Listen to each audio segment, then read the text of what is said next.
in this series of webinars on skills and principles for good conflict management. My name is Femina, and I am in Amnesty USA, and my co-moderator today is Andreas, and he's from Amnesty Switzerland.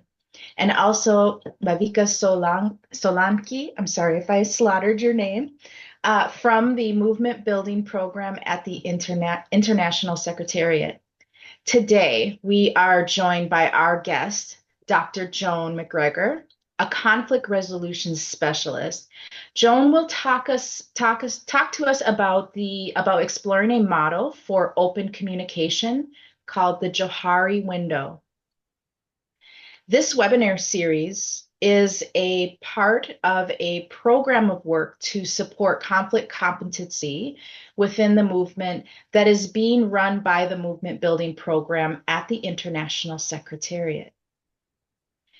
In 2024, Amnesty adopted a new conflict resolution process, which focused on the importance of early intervention and relational means to resolving conflicts. The process offers a step-by-step guide for handling and resolving conflicts. We also established an internal network of colleagues who are able to offer guidance on conflict resolution. This network is known as the Conflict Resolution Resource People, or CRRPs. And Andreas and I are part of this network. In addition, we have recruited an external roster of expert conflict resolution practitioners who can offer support and also ad hoc direct support to help with conflict resolution, coaching, and capacity building. Joan is one of the specialists on the roster. At the end of the webinar, we will share details of where you can find out more about the conflict resolution process, the CRRPs, and the external roster. This webinar will last 1 hour, which includes a presentation of about 20 minutes by Joan. The question and answer function will open as soon as the presentation is finished. So please also feel free to raise your hands and ask questions directly at that time. To facilitate question and answer session, please edit your Zoom name to include your Amnesty International section and structure name. And finally, a reminder to please keep your microphones muted unless you are given the floor. This webinar is being recorded and will be posted on our Amnesty Leadership website after the session. Before we begin, we all know conflicts are complex and multi-layered, especially ones that have been going on for a while. These webinars are just a starting point for talking about conflict. Complex conflicts can take many months and sometimes years to resolve. Our conversations are merely scratching the surface. On that note, Joan, thank you very much for joining us today. We are really looking forward to your presentation. Over to you. Thank you. Thank you, Femina, and really delighted to be with you. Good day, everybody. It is my pleasure and my privilege to join you today. I hope that our time together will serve as a small space for reflection. My name, as you have heard, is Joan McGregor. I'm currently a freelance consultant in conflict transformation based in Johannesburg, South Africa. I started working as an activist when I was young, working for social and political change and on a quest for justice in my own country. After our first democratic elections in 1994, I worked in many different countries. In Africa, the Middle East, Southeast Asia, Europe, South America, and in many different roles in situations of increasing tension, of open violence, or in the aftermath of conflict and violence. In all these situations, The common thread is that I was working with people who were catalysts of change within their own contexts. Whatever your role is or position is in Amnesty, I believe that you are all, in some way or another, catalysts of change, supporting people in their quest for justice. At the same time as working externally for change, you are part of a movement. There are many challenges that come with this responsibility. And some of them are that we are part of the system. We're not separate from it. We need to ask ourselves sometimes, are we part of the problem or part of the solution? And probably we're a bit of both. You are part of an internal system within Amnesty, wherever you are placed. We will later on during the afternoon explore an example of open communication in an internal system. It can be helpful to remember that as a catalyst for change, we bring who we are to what we do. This suggests the importance of being self-aware. Organizations working in situations of injustice or conflict situations are likely to reflect some of the issues of that society within the organization.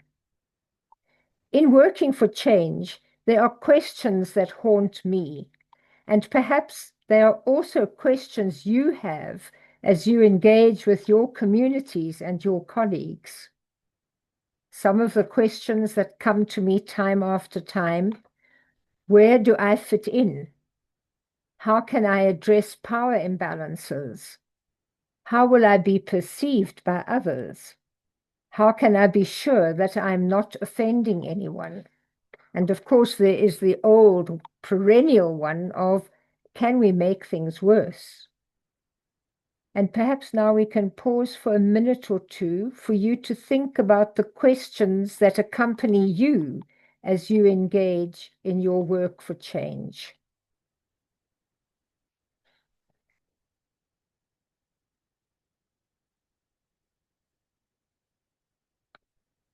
One of the key essentials in being a catalyst for change is the importance of open communication. And there are several things in the external and internal context that can hinder open communication. A few of these might be the external context itself, the social or political positioning that you as an individual have or that the organization has, lack of clarity of purpose, lack of trust, perceptions of powerlessness, fear of retribution, fear of making a mistake or speaking out of turn. These challenges and the responsibility we carry as catalysts of change highlight the need to create a safe space where people can communicate openly. Early on in South Africa, I was introduced to a way of thinking that helps people to grow in self-knowledge and opens channels of communication. It offers opportunities to build trust and empathy in teams and in communities through sharing and feedback. This way of thinking is captured in a diagram known as Johari window. So this model for open communication may be familiar for some of you. It is named after the two psychologists who first developed it, Joseph Luft and Harry Ingham. So the J-O comes from Joseph and the H-A and I come from Harry and Ingham. It is usually used as a framework for self-awareness. Over the years, I have adapted it a little for use with groups. There are many, many other frameworks and models for open communication, building empathy, and increasing trust in other cultures.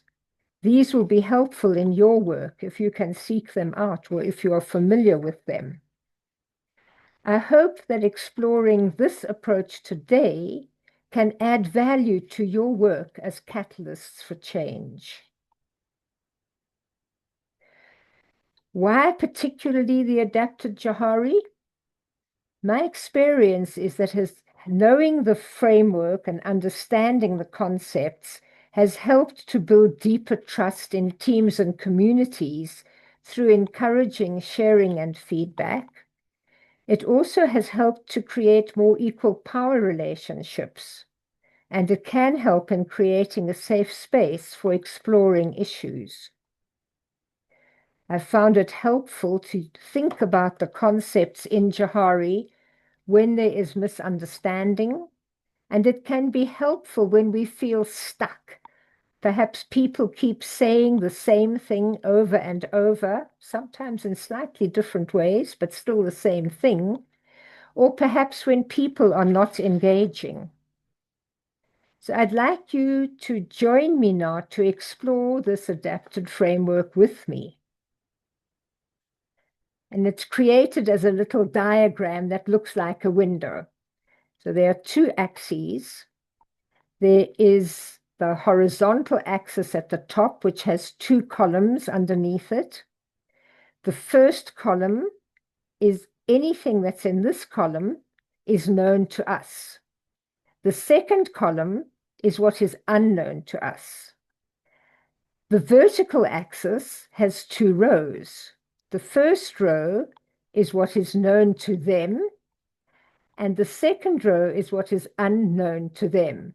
And obviously the us and them changes depending on who you are and who you're working with. So if we use this space here, we see that what is in this space is known to us, and what is in this space is also known to them. This pane is called the arena, or the open area, or the public area. I like to call it the open space. In this area, they know and we know. We all know the same thing. So in this space, there is less likelihood for misunderstanding. There may be a space for discussion and for clarification, and, dare I say it, for disagreement. So for instance, in the case we're going to look at shortly, after the AGM, everyone knew what was discussed and that the board would finalize a strategic plan. Everybody was clear about that. There was no disagreement. In fact, I think people felt pretty good about what was happening. If we come to this space here, what is in this space is unknown to us and is known to them. So this is for us a blind spot.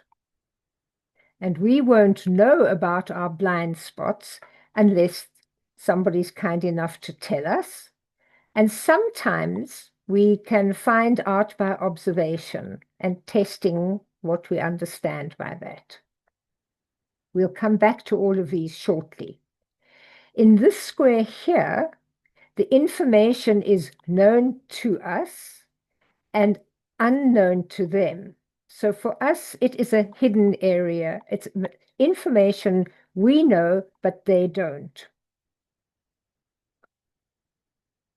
This area is called the private or the hidden area. And in this particular instance that we'll explore shortly, members raised many, many issues. So they came out of the private or the hidden area and they went into the open space where they thought they were being dealt with. And I think in this hidden area, you can see that sometimes there's a need to keep things hidden. We'll talk a bit more about that shortly too. So it's not a matter of bearing all, but it's about making known what is unknown that will help unblock a situation. In this square here, the information is unknown to us and unknown to them. So nobody knows. So for instance, in this instance, nobody knows, none of us, how interesting this model may be for Amnesty staff or members, or if it helps to deepen the understanding and skills in open communication. So at the moment, that's an unknown.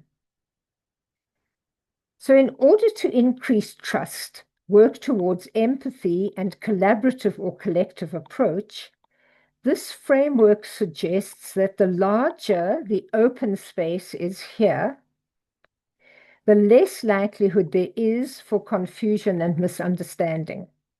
In this space, there's an opportunity to discuss and to clarify issues, to hear different perceptions, to explore how the different parts of an organization can work together for the greater good. In this way, trust and empathy can be increased. The space can be enlarged by decreasing the blind spot and decreasing the hidden area. We can decrease the blind spot by accepting or asking for feedback. Can you tell us, what was it like? People often ask, are you understanding? Even that is a question soliciting feedback that helps us to know whether or not the people we're speaking to are understanding. And it also implies that people are willing to accept feedback and to be willing to explain themselves. So it's very important that we think about how we do the feedback and the sharing of the information in the hidden area. We can decrease the hidden area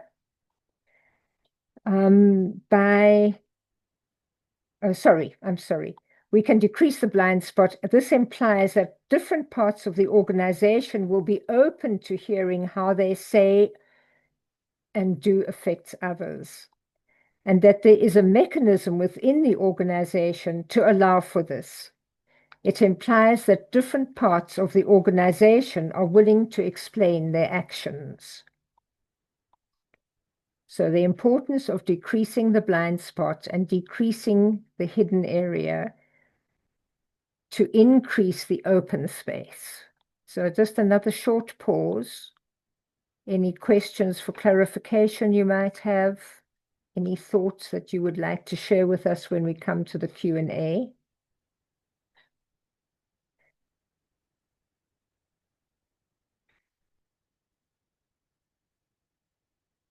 So an example, for instance, using a situation of rising tension that could occur between members and the board. So the issue is that an AGM was held, it was well attended, members spoke up, issues were clarified, and the board went off to develop a strategic plan. The new strategic plan does not include all the points raised by members at the AGM. Members are angry and they accuse the board of not following agreements or of having their own agenda. There's a lot of talk and subgroups are forming. The board realized that they need to address the concerns of the members.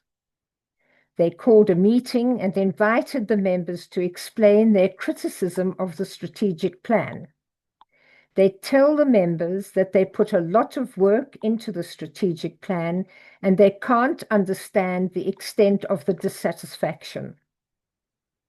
The members tell the board that when they saw the points left off the strategic plan, they felt really angry and undermined. They expected all their points to be included in the strategic plan and now think that the board has bypassed them. They feel angry and they want answers.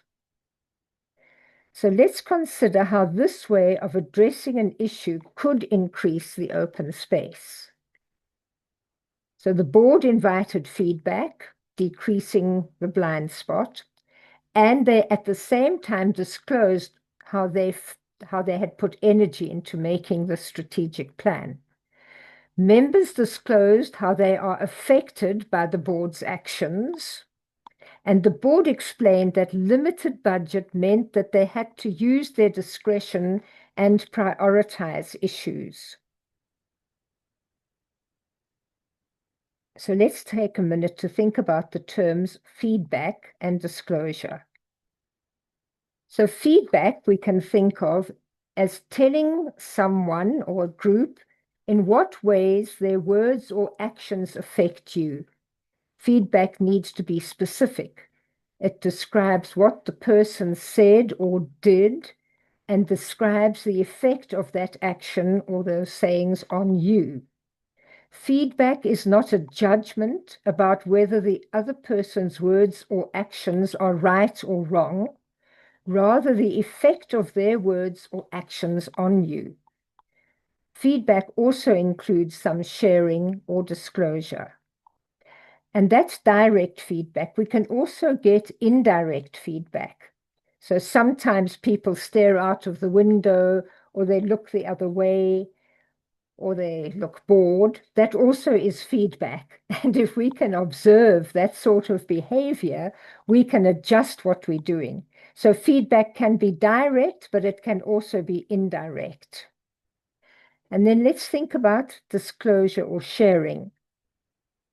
And that's making known something that is known to you or unknown or possibly unknown to others. Or it may be revealing something regarded as private. In this known or possibly unknown to others in an organization, sometimes not everybody knows the limitations of, for instance, sharing of information. They don't know the limitations of people's powers of decision making. And unless people declare them, they remain unknown. The simple process of giving and receiving feedback and being willing to be accountable through disclosure can increase our self-awareness and assist us being better catalysts for change. It opens space for people to share how they experience the group interaction. In an organization, not everyone knows all the details about everything. It is not appropriate, for instance, to disclose personal information. This type of information needs to be protected. It should remain in the private space. It is important to know these limits. So let's return to the diagram and see how it looks with a larger arena, a larger open space. So by seeing that there was trouble brewing, the board invited members to explore the issue with them. They showed that they were open to feedback. So they didn't wait, they invited feedback. Through the feedback from the members, the blind spot of the board was reduced and the open space increased. The hidden or the private space was reduced both by the members and by the board, the members by declaring their anger, and the board in sharing the reasons for not including all the points. We can observe that as the open space increases, the blind spot decreases, the private space decreases, and also the unknown area decreases. And sometimes we get those aha moments where things come out of the unknown area into the open space, and that would be through revelation, through insight. But sometimes we suddenly say, oh, that's why it was like that. So it's one of those things we can't necessarily plan for, but it can happen if we have this open communication. So, what might be the possible impacts on an organizational culture if we were able to embrace and practice ways of open communication? It can offer pathways for creating trust through hearing differing opinions. It builds empathy by understanding others' perspectives, and it normalizes healthy communication practices in an inclusive way. I hope that you have found this way of thinking about open communication helpful in your work. It might take a little while to think about how best it can help you or if there are any downsides. So I was suggesting that it might be helpful as we prepare for the comments and the questions to think perhaps about what you have found most helpful in this way of thinking about open communication. What might be the downside of such an approach? Is there something that you would like to explore in greater depth? So I will hand over to Andreas now to pick up questions as they come in. And to Femina, thank you. I hope that this has been helpful for you. Thank you, Joan. There's a Q&A box if you don't want to raise your hand and come on the screen, but there's also, you can also the possibility to raise your hand, and I'll pass the word to you as soon. Joan, could you take down the presentation so I see? Oh, sure, I can do that. Great. Thank you. David. Yes, hello.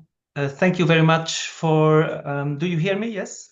Yes, thank you. Yes, thank you very much for the presentation. It was really very interesting.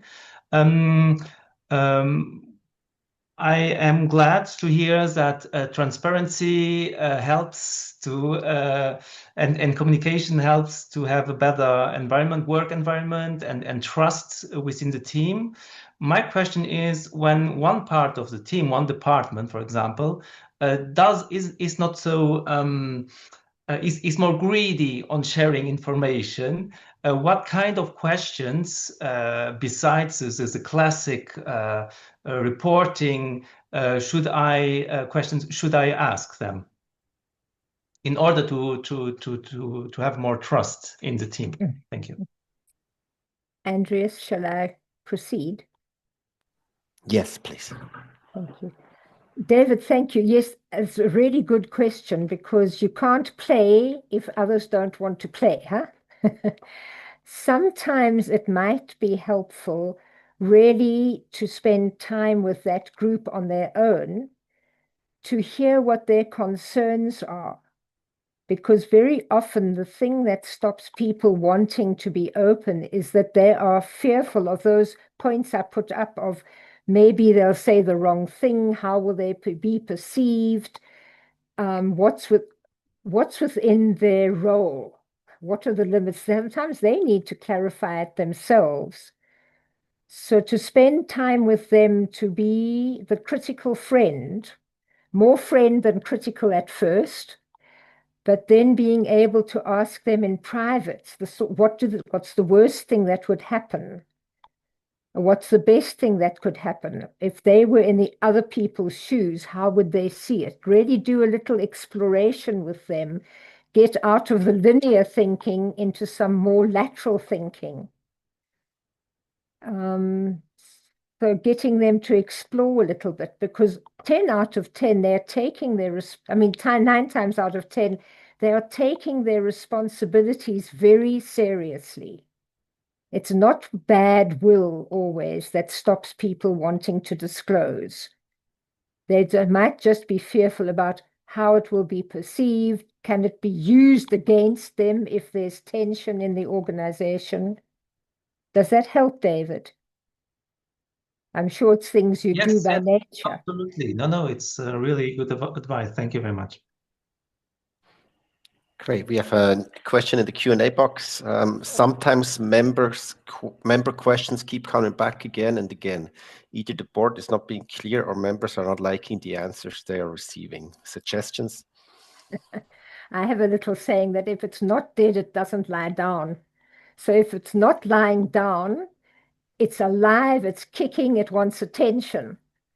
So if you can try and get people to say what's bothering them from a different way, not just repeating the same words over and over again, and asking them to say more. I mean, something I learned from a very wonderful man here, a man called David Webster, who was very wise and was assassinated. But I saw him being really treated very badly, and people were criticizing him with no cause at all. And he just leant back and said, "It's really interesting you should say that. Tell me more." And the more people said, the clearer it became, and the more people clarified for themselves what they were asking. So if that helps, I would always say, I would want to know more. Often when people aren't making sense, the instinct is to try and close it off and say, "Oh, right, let's move on." But if it's not clear, if it keeps coming back, there's more to be heard. Maybe also to say, "What is it you want me to hear?" If that's any help, who asked the question, I hope that's helpful to you. Thank you. More questions. I got one for you, and to give my colleague some time. You talked about decreasing the blind spot. You mentioned like mechanism within the organization to do that. So for me, this is creating a feedback culture, a structure for feedback, and I think that's usually the point where we fail. Like, do you have any structural tips for that? I think it's much easier close to the points of action. So to start it right at the bottom end of the organization, and come up from the bottom so that people can really, I mean, I've worked in NGOs all my life, and in some of them, there isn't a lot of space for collective thinking. It's still quite a hierarchical structure. But in one that I found really, really, really creative is that every month people came together and the different activities knew exactly what they were doing. And then we would check in along the way, and everybody came from the highest to the lowest so that everybody knew what was expected. And I suppose the feedback it was away from judgment. It was asking the question of, is what we're doing getting us where we want to go? If not, why not? And I think if it becomes a we, not a you, it helps quite a lot. I don't know if that helps, Andreas. Yes, thank you. Because then we become part of the solution. Always, always, always, I try to make sure that the issue or the problem isn't between us, but we are on one side looking together at the issue. Yeah, thank you. Thank you. Thank you. Femina. Thank you. The question I have is cultural. I think sometimes when I am observing conflict, especially here in the US, one of the things I notice is the communication style really impacts how personal people may perceive the conflict. And so if someone is really loud and animated, culturally, it might be because they're really interested and excited, but it can be perceived as being angry. So are there any things that techniques or things to think about when you have the different conflict communication style? Thank you. Thank you, Femina. It's really interesting because, of course, here in South Africa, we always work cross-culturally because there's so many different cultures. It's a lovely question. I think it helps if you're working consistently with the same grouping, because when you first come together, you can talk about what is comfortable if we disagree and what is comfortable when we are full of enthusiasm, so that it doesn't take people by surprise. And sometimes it can help if there is somebody in a position of being able to say, let's pause for a moment, or can you say a bit more about the feeling that's driving you? Because sometimes people feel that the loudness is anger, but actually, as you say, it's enthusiasm. And that little bit, I know people get impatient because there's a task to be done. And I think if we lose that opportunity, we also lose the opportunity of those of us who are a little bit more subdued in nature being able to join that energy. And anger also, if people are angry, it's a great energizer. If you're not angry, you're likely to get depressed. So I would always go for the anger, because at least you're not being depressed, you know. And if people can express anger in a safe space, in a way that's not hurting anybody else, sometimes it moves to action. So that might not be where you were coming from, but just in case. Thank you. Very intriguing question. I take one from the chat quickly, then I come to you, Miguel. The question in the chat or in the Q&A box, how can we have constructive conversation with someone in position of power? The person never comes to ask questions about the area of work that they clearly do not understand, but do not engage. How can we have without attacking the person? That is a brilliant question. And it's difficult to answer from outside, but my first response, I think, would be if the person has a position of authority and needs to be respected, it's very hard for them to admit that they don't know something, perhaps. And so is there a way to help them know without appearing ignorant to begin with? So we can also be kind and supportive in honoring some people's fragile egos, even if they seem to have power. And just saying, I'd really like to tell you about this, or we would love to hear your opinion on this. Can we have a few minutes? And if people have got time to think about it, they might well be able to engage. And you might have tried all of that, whoever that is asking the question. But sometimes people's lack of engagement isn't that they don't care, it's that they don't want to be less informed than the people who are doing the work, if that helps at all. So again, that's the empathy of putting yourself in the shoes of the person who seems disengaged. And if that doesn't work, then it must be something else. We'll try again. Thank you. Just quickly, you can also ask your questions in French or Spanish in the Q&A box. They will be translated. Miguel, you're up. Thank you, Andrea. I was wondering, how can we work with people who are very defensive? How can we encourage open communication with people that are very defensive or very angry in general? I mean, that defensiveness might well be part of the previous question as well, huh?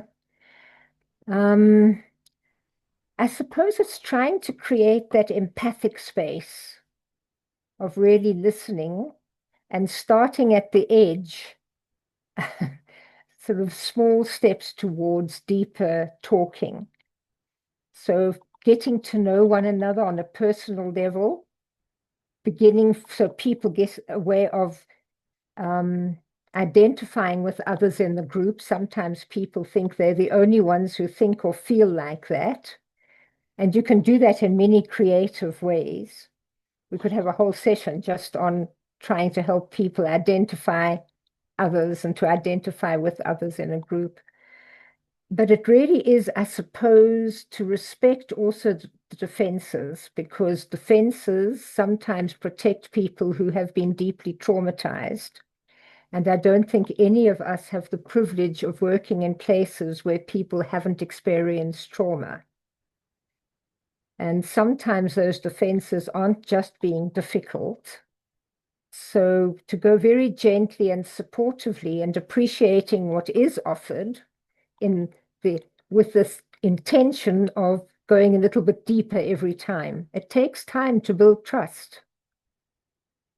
Does that help at all, Miguel?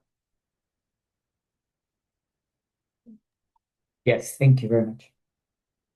We have to be wise and we have to be patient. and we don't always get it right.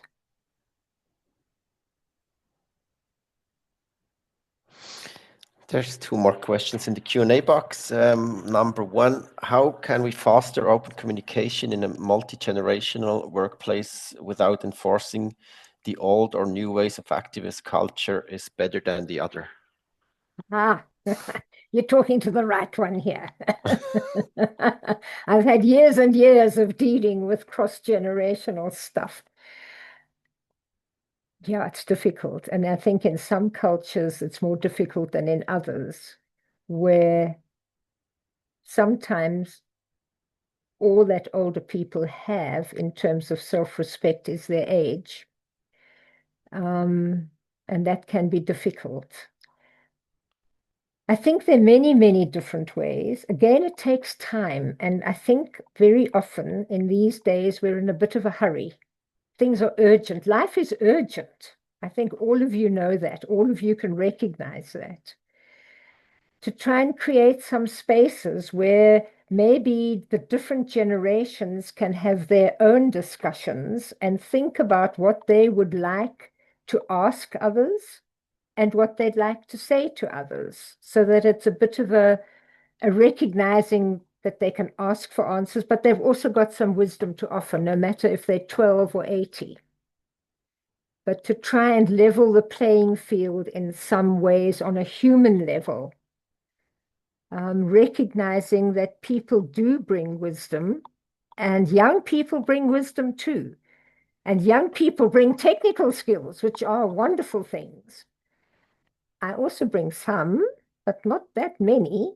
So, what's maybe even do a little work on what does each of the different generations bring that adds value to the work to be done. So if that would help, I would be interested in hearing how that works or what you've done that works, the person who asked that question. But I also think sometimes it's an artificial barrier.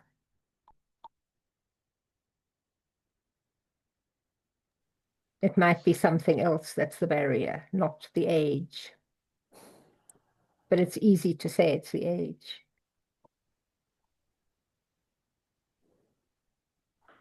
Thank you. We'll go to the next question, also from the Q&A box. It says, I really like Femina's question on the opposite side. In some cultures, the silence or intentional inaction itself already means something, signals some messages. But this can be taken very differently from those who grew up in a more outspoken environment. My question is how we invite those who are used to more passive culture to speak or communicate openly.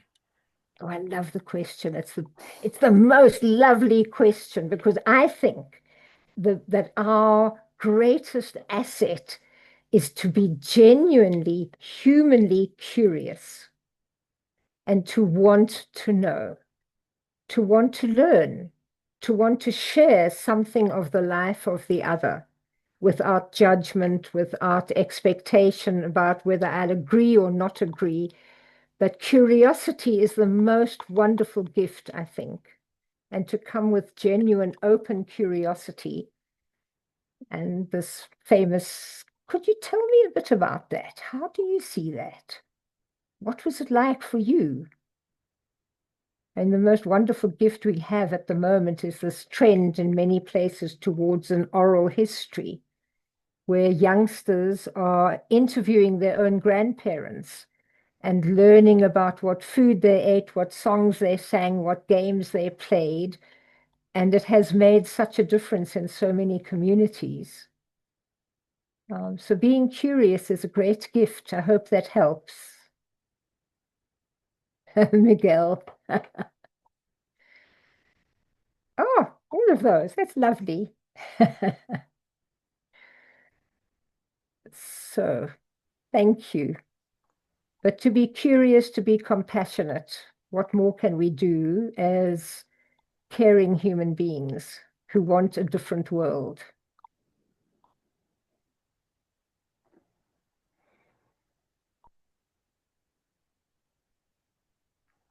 Judith, thank you. We got time. Yes, Thanos. I hope I got your name right. Yes, correct. Thank you. Thank you very much for this nice presentation. It was really nice. Just to let you know, I'm from Amnesty International in Germany, and I am in the IT department. Just to understand, I'm not in the field of all of these things. It's new to me. It's very interesting, and I really like it. I was just listening to you. It came to me one question. When, let's say, we're in a team and we want to go and learn more about each other, so we can be making, how can I say, make the open area bigger, okay? Mm-hmm. And let's say we do this, and during this process, maybe we have conflicts. Mm-hmm. And if we have conflicts, then if it's in the team, let's say in the IT department team, okay, if it's a small team, then we might have some problems.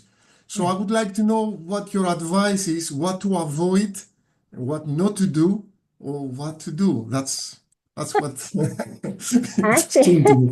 Thanos, what a question. We should have started this question an hour ago. It's a really great question, and I think it's very often what keeps people quiet or keeps the status quo of those who speak and those who don't speak as it is, because it works for some. Yeah. I think a conflict isn't always worth avoiding. Sometimes conflict is an indicator of change. And so if we can understand what the difference of opinion is, it might mean that we could do things better collectively, or it might mean that we have to agree that not all of us think the same, but it's not about right or wrong or good or bad, but we can have different opinions. And sometimes just the joy of being able to say, we're the best of friends, but we are, the English expression, we are like chalk and cheese. I've got a friend, she's so glamorous, she's wonderful, she's older than I am, she looks 10 years younger. But we really are the best of friends, but we could never live together. There would be mayhem, but we respect each other. So can you disagree with respect? Can you work with people whose opinions do not match yours and still respect them? I think that would be the bottom line. And it's probable that you would not get to that level, if I may offer that, because you're working at Amnesty, you have something in common. Certainly. Thank you. Femina. Thank you.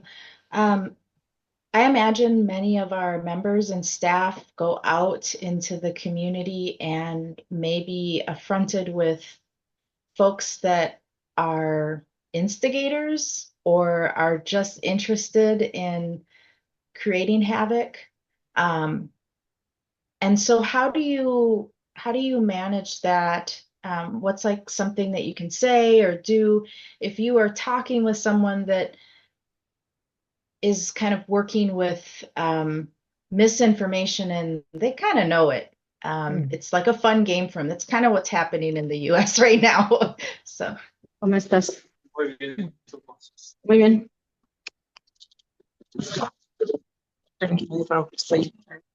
I see there's, okay, can I go on? I think it's again, some people also can't talk directly. They will ask challenging questions, and you know that they know the answer and that they agree with you, but they will ask that hideous question. I mean, it depends on your role. If you're facilitating something, you can, of course, ask people if they could restate the question as if they could make a statement rather than a question. And that means they have to face their reality and they stop playing games, because that is playing games, isn't it? So anything that cuts through the game. So if people are wanting to destabilize something, to try and ask them what they would do if other people were doing that to them, or to restate a question as a statement. Questions are very defensive things. And people hide behind questions horribly. We've had lovely open questions here. These are great. But there are questions that are very questionable. Does that help? That's a very good reflection, comes from your experience, Femina.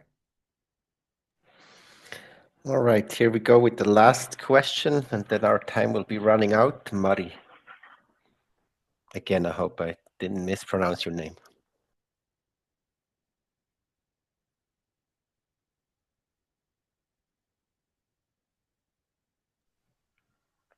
Your mic is off, but we can't hear you.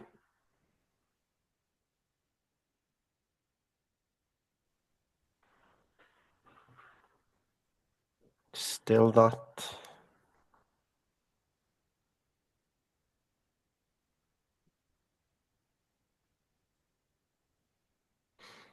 There seems to be a technical issue with Sorry. With the mic.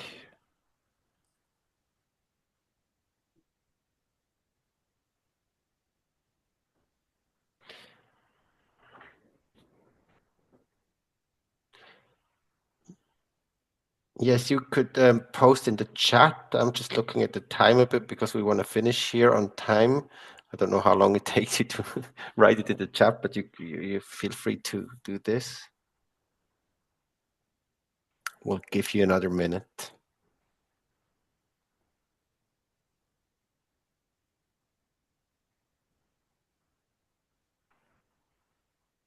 It's good to have some time to calm down before the next meeting, right?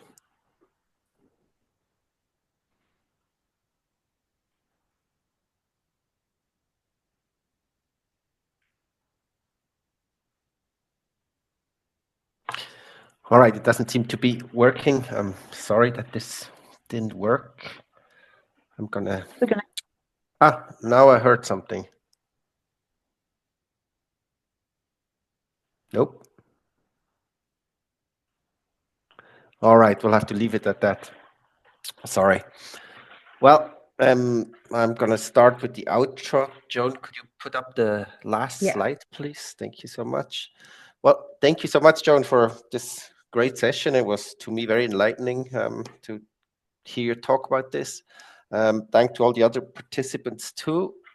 This was the final webinar from the series of conflict resolution series being offered by the Movement Building Program at the International Secretariat. All webinars will be uploaded soon to the Amnesty Leadership website. Femina already mentioned this. For more information, you will receive this slide.